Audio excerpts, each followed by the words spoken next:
Assalamualaikum warahmatullahi wabarakatuh. Selamat datang di channel Unida Malang dalam program Bisa, bincang santai seputar ilmu pengetahuan dan isu-isu terkini. Jangan lupa like, comment, share, dan subscribe ya.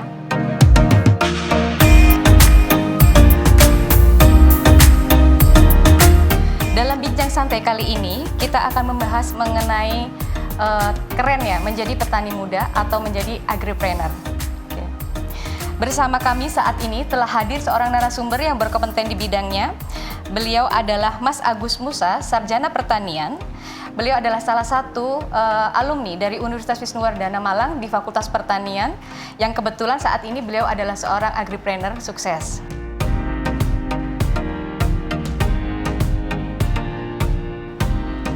Mari langsung saja kita sapa narasumber kita kali ini.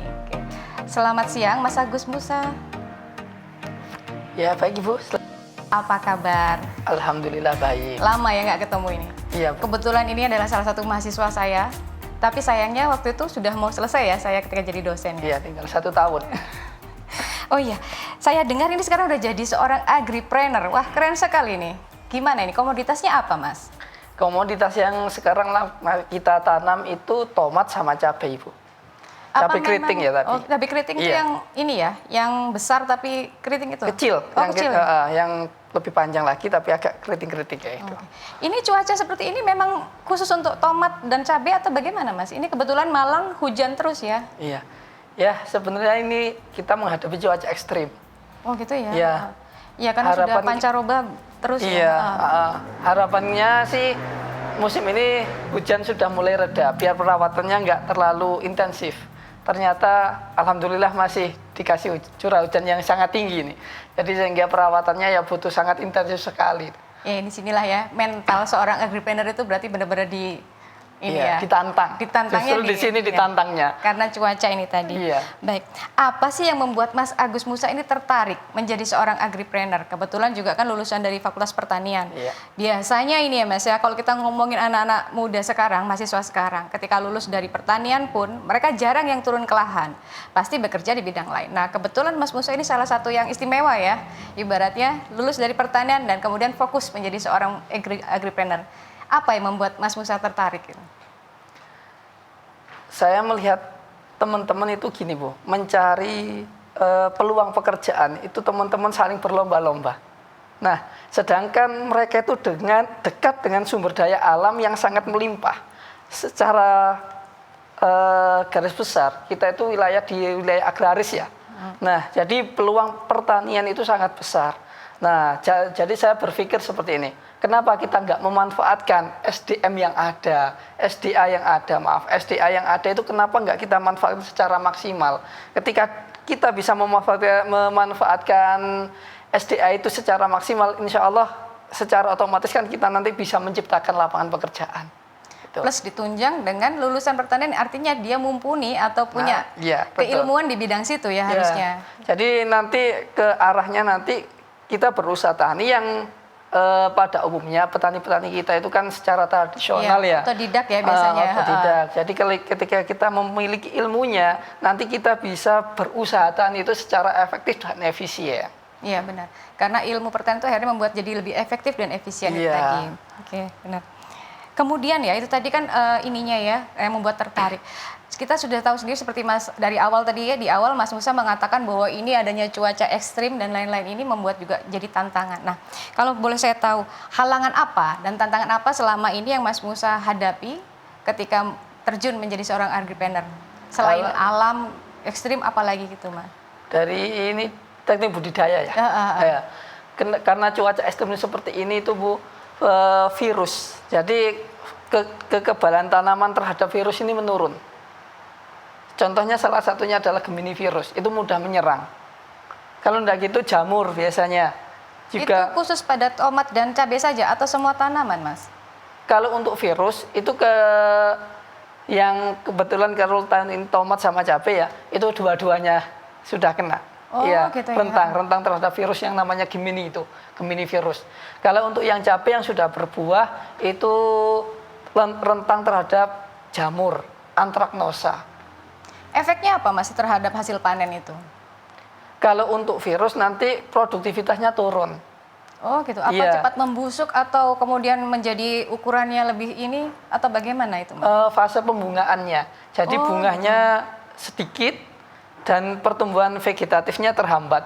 Nah, itu yang menyebabkan produktivitas tanamannya ini turun. Nah, sedangkan untuk yang antraknosa tadi ke cabai itu kerusakan terhadap buah. Jadi buahnya itu rusak sehingga tidak dapat dipanen. Oh, saya kira manusia saja yang terhadap virus ya. Ternyata tanaman pun sekarang ada virus Lebih juga, rentan. lebih Iya, rentan lebih juga. rentan juga. Masya Allah, oke. Berarti selain cuaca ekstrim dan kemudian ada tanaman yang kena virus dan penyakit dan jamur tadi itu. Iya. Di sini berarti ya mental seorang agripreneur itu benar-benar Diuji. diuji. Iya, betul. Kalau saya boleh tahu Mas, ini kemarin kan ada kebijakan dari pemerintah soal pupuk bersubsidi. Kemudian dengan ada pupuk bersubsidi, seperti kita tahu di lapangan kebijakannya sudah bagus, tapi ternyata di lapangan terjadi permasalahan. Iya, betul. Tiba-tiba pupuk menghilang. Iya, betul. Dengan pupuk yang murah, tapi ternyata di lapangan pupuk malah hilang. Menghilang. Kan anehnya di situ. Iya, Itu bagaimana Mas kemarin? Karena memang banyak, itu nggak hanya petani cabai, tomat saja ya, seperti Iya. Mas Musa. Semua petani Semua pun petani. mengalami hal yang sama. Kalau kita tahu kebijakannya sudah bagus nih, ada subsidi pupuk ya kan, supaya petani lebih mudah dan lebih murah, kemudian lebih inilah ya produktivitasnya. Tapi kemudian di lapangan ternyata menghilang. Mas Musa sendiri mengalami seperti itu masalahnya? Kalau saya untuk masalah pupuk, katakanlah saprodi gitu ya Bu. Iya. Untuk masalah saprodi itu tidak mengalami masalah. Nggak ada kendalanya bukan di masalah subsidi atau non subsidinya, gitu loh. Tapi kendala yang kita alami sekarang ini adalah tingkat kenaikan harga subsidinya. Oh gitu. Maaf, tingkat kenaikan harga saprodinya, bukan subsidinya ya. Jadi kalau antara diberi subsidi atau tidak, itu tidak berpengaruh karena kita tidak memakai pupuk subsidi. Oh begitu. Iya, kita Memang tidak mendapat subsidi atau tidak menggunakan jenis pupuk yang disubsidi. Iya, Kalau nggak kita salah pupuk memang disubsidi tidak- itu ada 5 jenis kan ya? Iya, betul. 5 jenis pupuk itu. Apa memang tidak menggunakan atau bagaimana Mas? Kita memang tidak menggunakan jenis pupuk yang disubsidi. Oh baik-baik. Ya, jadi kita menggunakan pupuk-pupuk yang dipasarkan oleh perusahaan-perusahaan tertentu tanpa adanya subsidi. Kenapa demikian? Karena penggunaan pupuk-pupuk tersebut bagi kami itu lebih efisien dan efektif. Jadi sehingga antara adanya subsidi dan tidak adanya subsidi itu tidak pengaruh. Tapi yang pengaruh sekarang ini di segi pembiayaan, di permodalan ya, itu adalah kenaikan harga sarana produksinya.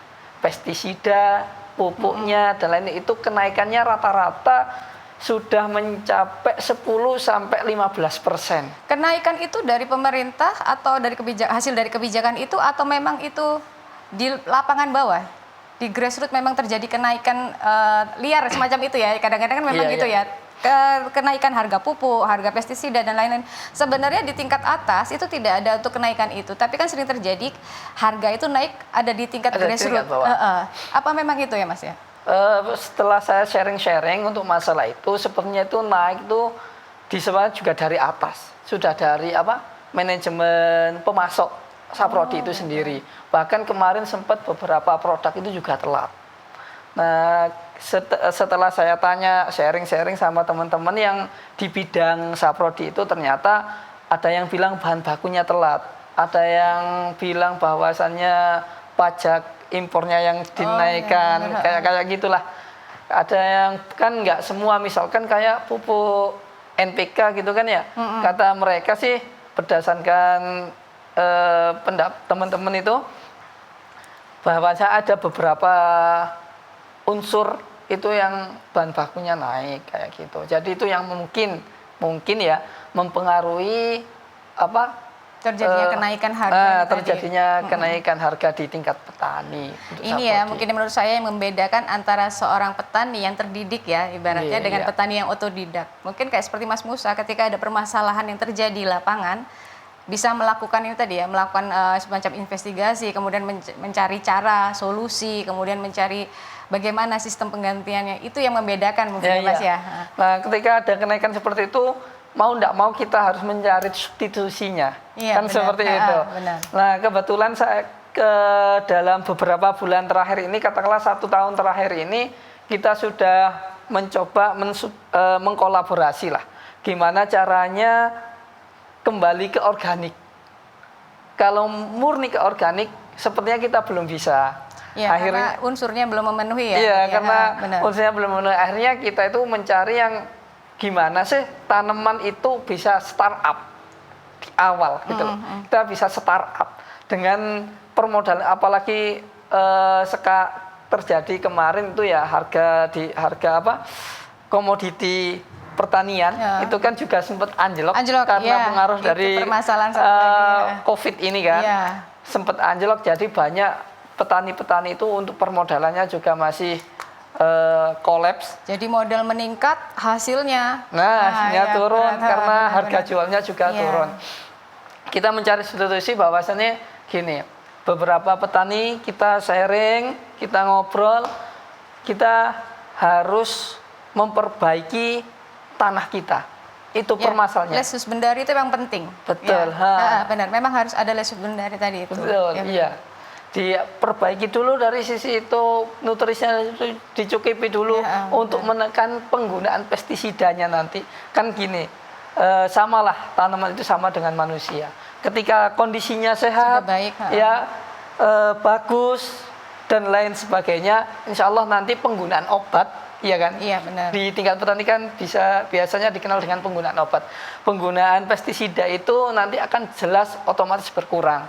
Nah, sistem ini sudah kita terapkan di beberapa petani kita ya, dan kita kawal juga. Terus kemudian kita juga mengalami juga bahwasannya itu ternyata bisa menekan biaya produksi sampai 50%. Wah, lumayan banyak berarti. Lumayan. Saya harapnya nggak 50%, saya kira 30% saja sudah bersyukur gitu loh. Benar, ternyata kok bisa menekan biayanya itu sampai 50%. Ini apa yang digunakan Mas Musa untuk sebenarnya perbaikan lahannya? Ya, untuk sementara ini saya memakai humic acid atau asam humat itu ya, sama bakteri PGBR itu sama pupuk kandang. Masa tanam ya? Berarti sebelum masa tanam? Iya, sebelum pasca tanam. Jadi sebelum pasca tanam itu kebutuhan nutrisinya itu kita penuhi dulu. Kalau bisa dibilang pupuk dasar, pupuk dasar kita penuhi dulu supaya nanti pertumbuhan di awal support. Nanti kita untuk perawatannya berikutnya itu mengikuti. Lebih mudah ya? Ya, lebih mudah. Soalnya kan mengikuti dari kondisi tanaman itu sendiri. Gitu. Okay. Saya mulai tanya, ini tadi kan Mas Musa mengatakan bahwa dengan teman-teman, apa Mas Musa punya kelompok tani yang memang isinya petani-petani muda seperti itu? Yang bisa tempat untuk bertukar pikiran dan karena kita mengetahui ya, terkadang petani-petani otodidak, mereka kan cenderung pola pikirnya adalah dengan sistemnya tradisional ya. Betul, Mohon maaf lebih mengikuti apa kata alam. Biasanya jarang yang mereka untuk mencari alternatif, kemudian untuk mencari cara yang lain atau substitusi yang lain gitu. Sudah percaya dengan alam dan sudah turun temurun biasanya seperti itu. Betul. Nah, yang saya tanyakan Mas Musa seperti ini berarti kan apa punya kelompok tersendiri petani-petani muda yang memang ingin melakukan perbaikan, ingin mencari cara yang lebih baik lagi? Nah, ketika kita ngomong petani muda itu berarti di situ masih ada problem, Bu. Ada masalah. Kenapa? Karena generasi kita sekarang yang muda-muda itu sudah nggak ke dunia pertanian, sudah nggak tertarik lagi ke dunia pertanian. Jadi bagi saya mudanya di pertanian itu sudah tidak di usia 30 ke bawah rata-rata. Tapi di 30 sampai 40 itu bisa kita katakan muda sekarang ya kan. Karena pola pikir petani kan seperti itu. Dicoba dulu, berhasil, baru mau mereka pakai. Biasanya kan seperti itu. Betul. Tidak bisa yang langsung, ini kita masukin, kita berikan, dicoba nggak mau. Jadi pasti mereka otomatis dicoba dulu, ini cara ini berhasil, baru mereka akan menerapkan. Biasanya seperti itu ya. Iya, betul. Jadi makanya kita membuat demplot dulu kan. Demplot. Nah, kembali lagi tadi masalahnya bahwasanya petani kalau masalah kelompok petani gitu ya, kembali ke kelompok petani itu saya nggak hanya sama petani-petani yang muda enggak. Soalnya apa? Karena ketika mencari muda yang usianya di bawah 30 itu kita sulit berkumpul dengan petani-petani yang usia itu sulit, Bu. Tapi yang banyak itu kisaran angka usia 30 sampai 40 itu bisa kita katakan muda, ya kan, 30 sampai 40. Nah, kita ngobrol itu lebih mudah diajak sharing. Nanti ketika petani-petani yang usianya sudah 40 ke atas ya, 40 ke atas itu nanti mengawal biasanya. Biasanya saya ajak sharing, saya ajak ngobrol, saya ambil pengalamannya, di situ kita analisis, kan nanti akan ketemu apa pengalaman beliau dan apa yang harus diperbarui, apa yang perlu ditambah dari situ nanti. Berarti memang harus mengkombinasi ya, dalam artian walaupun sekarang teknologi pertanian, ilmu pertanian sudah cukup maju, tetap kita harus Tetap mengkombinasi dari karena mereka berdasarkan pengalaman. Betul, ya. berdasarkan pengalaman. Berdasarkan pengalaman dan itu memang berharga ya. Berharga. Kita tidak bisa langsung mengajak mereka langsung berpindah pada sebuah inovasi baru atau segala macam. Betul. Ya. Memang kita tahu sendiri dalam sosiologi pertanian juga pun petani itu memiliki pola pikir yang istimewa dibandingkan, banget. ya, sangat istimewa, benar. Iya. Gitu loh. Kadang kalau kita terlalu mengikuti pun salah, terkadang kalau kita menggurui pun juga tidak juga boleh. salah. Benar. Karena apa? Mereka ketika kita ngobrol lebih katakanlah ke pertanian yang lebih maju karena beliaunya juga pengalaman jauh lebih tinggi, akhirnya ya wajar. Mental biasanya. Mental, Ya. iya mental. Benar. Oke. Memang ya di sini memang berarti dibutuhkan juga ya rasa untuk kalau saya bilang apa ya. Jadi untuk menjadi seorang petani muda kan turun ke lahan dengan banyak petani-petani juga yang sudah senior. Berarti harus juga membutuhkan rasa apa ya? Down to earth gitu ya ke petani yang lama, walaupun Anda memiliki inovasi maupun teknologi yang lebih bagus lagi, tetap Anda harus mendengarkan yang berpengalaman gitu. Iya, yang lebih berpengalaman. Ya karena saya harus belajar dari yang pengalaman dulu sebelum menganalisis kan kayak gitu, seperti itu. Baru nanti ketika yang berpengalaman sudah bercerita, mereka menceritakan keluh kesahnya, plus dan minusnya, nanti baru di situ kita cari titik tengah. Kita cari solusinya bersama-sama. Kenapa? Ketika kita sudah menemukan solusi, harapan kita itu belajarnya bersama-sama. Karena apa? Ilmu pertanian apalagi dengan perubahan cuaca yang seperti ini ya, sangat ekstrim, nggak bisa diprediksi kapan kemarau, kapan musim penghujan. Akhirnya kita harus terus belajar meningkatkan ilmu kita untuk mengatasi apa tanaman-tanaman yang kita rawat. Berarti kesimpulannya pertanian itu bukan sesuatu yang old ya, bukan Betul. old school lagi, tapi ternyata di situ pengembangannya luar biasa sekali gitu loh. Iya, karena di situ orang dituntut berpikir lebih. Betul. Ini lagi ya berarti. Iya. Pikiran orang kan, wah jadi petani gitu-gitu saja gitu. Bahwa ternyata setelah terjun menjadi seorang agripreneur baru merasakan sendiri ya Mas ya. Baru merasakan. Ternyata jadi petani itu luar biasa. Iya. Pengorbanan juga besar. Apalagi karena ketika cuacanya nggak mendukung, ada faktor kan banyak faktor alam yang mempengaruhi itu banyak. Itu juga bisa jadi modal awal kita itu juga bisa ya jadi hangus kan. Iya benar. Memulai lagi itu dengan modal baru lagi, seperti itu. Kesabaran berarti lebih tinggi lagi berarti Mas ya. Lebih tinggi mental, lagi. Mental ya kan, pengetahuan mental satu lagi kudu sabar lagi kudu berarti sabar, ya. Ya betul. Berarti tawakalnya harus lebih tinggi lagi nih. Insya Allah. Ya, ikhtiarnya tinggi kan kalau nggak tawakal berarti ya. Iya betul. Ya, itu tadi kan sudah kita ngomongin soal halangan, hambatan, kemudian kesulitan-kesulitan dihadapi Mas Musa ya. Nah kemudian yang saya tanyakan dari menghadapi segala macam itu, tapi Mas Musa tetap survive nih selama 4 tahun ya Mas ya? Selama udah berapa tahun setelah ini? lulus ini 4 tahun. 4 tahun berarti sebelumnya ya? Sambil kuliah itu sebenarnya sudah mulai belajar mengikuti orang tua seperti itu kan, sambil belajar. Nah kemudian sambil menemui pendidikan juga di kampus Wisnuwardana sini, biar tahu, biar lebih dalam lagi ilmunya, kan tidak ada salahnya menambah ilmu, ditambah menambah pola pikir kan. Sebenarnya kuliah itu adalah memperbaiki pola pikir betul. Lah ya tadi Mas sudah 4 tahun ya dengan banyak halangan, kemudian permasalahan, kemudian cobaan-cobaan dari alam dan penyakit. Nah sekarang saya mau tanya, 4 tahun bertahan dengan segala macam cobaan dan halangan rintangan itu, apa yang Mas Musa dapatkan? Kepuasannya? Jadi nggak cerita etok nih Mas, jadi nggak cerita halangannya. Apa yang membuat, buktinya 4 tahun nih Mas Musa terus bertahan. Apa yang membuat Mas Musa bertahan? Gini Bu, kita bertani itu bisa dikatakan tradisi kan gitu ya. Kalau dulu saya ingat waktunya kuliah itu kan gitu. Pertanian itu adalah tradisi. Bisa juga kita ngobrol seni juga kan bisa. Kita anggap, jadi saya itu menganggap bahwasanya kita bertani itu seni. Sehingga apa? Ketika kita suka, kita menjalaninya dengan kegembiraan. Cinta berarti ya, Nah, mencintai seperti iya, merawat anak gitu. Nah, ya. gitu. Jadi ketika kita punya rasa cinta di situ, kasih sayang di situ, mencintai pekerjaan itu, nanti insya Allah kendala apapun itu kita nggak akan putus asa, kan seperti itu. Jadi banyak orang-orang itu saya tanya, Pak kok masih bertani?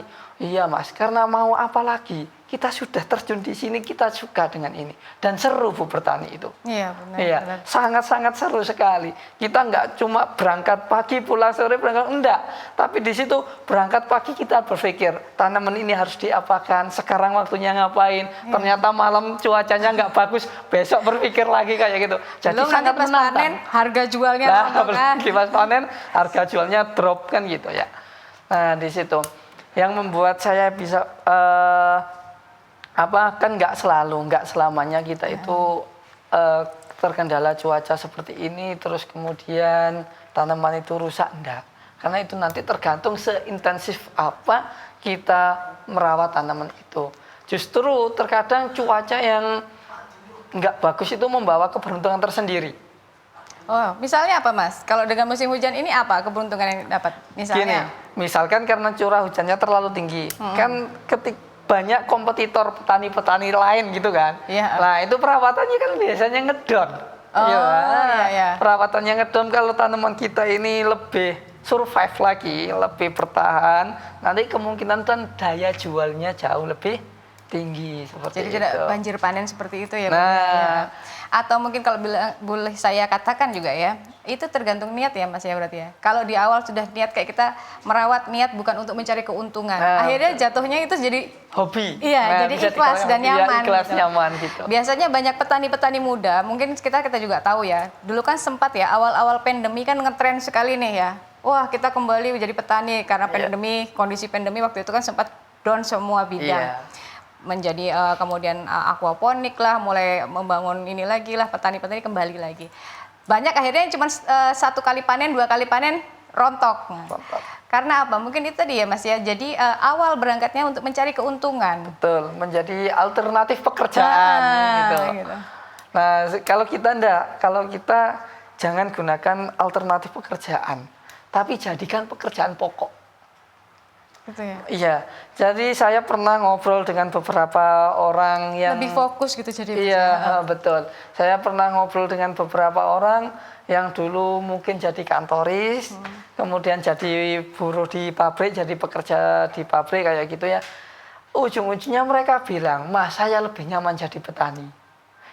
Saya terlambat jadi seorang petani. Nah, kenapa? Karena kebanyakan dari mereka itu punya lahan paling tidak. Gitu. Jadi mereka itu merasa menyesal katanya. Saya menyesal karena memanfaatkan lahan yang ada ini saya terlambat di usia saya yang usianya sudah 40 ke atas seperti itu. Dan mungkin jadi petani juga kan semua decision kita ambil sendiri. Ibaratnya decision maker lah ya, kayak bos. Iya. Ibaratnya dia yang menjalankan sebuah usahanya sendiri, dia mengelola sendiri, dia yang berpikir sendiri. Iya. Gitu. Makanya kemarin itu kan sempat ya ketika awal pandemi kan memang lagi ngetren urban farming juga. Bahkan masyarakat kota pun mulai ya membuat urban farming dan lain-lain. Tapi itu tadilah ya, seperti kata Mas Musa tadi, ternyata hanya menjadi alternatif. Jadi ketika pandemi mulai membaik, sudah rontok. Sekarang Rontok urban lagi. farming sudah mulai rontok, Mas. Awal-awal pandemi, awal-awal pandemi saja kan waktu itu sempat ngetren sekali ya gitu. Terus kemudian banyak juga seperti Mas Musa bilang itu banyak yang akhirnya memanfaatkan lahan dan lain. Tapi ketika sudah mulai, sekarang kebetulan sudah mulai bangkit 2 tahun setelah pandemi, rontok lagi. Rontok lagi. Berarti makanya itulah saya bilang istimewanya itu tadilah mempertahankan niat, mempertahankan apa ya?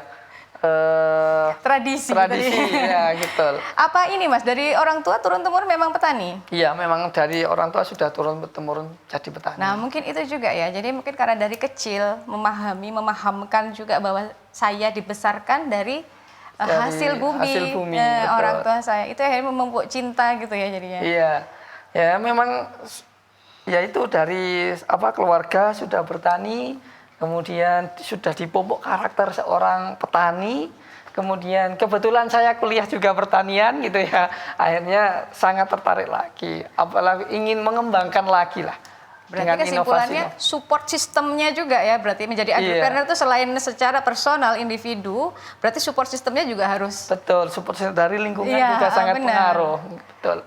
Nah, karena yang membuat mahasiswa atau apa kan malas turun ke lahan kan karena tadi kan support sistemnya tidak ada gitu loh. Makanya mungkin kebetulan saja Mas Musa beruntung ya memiliki support system yang baik untuk itu.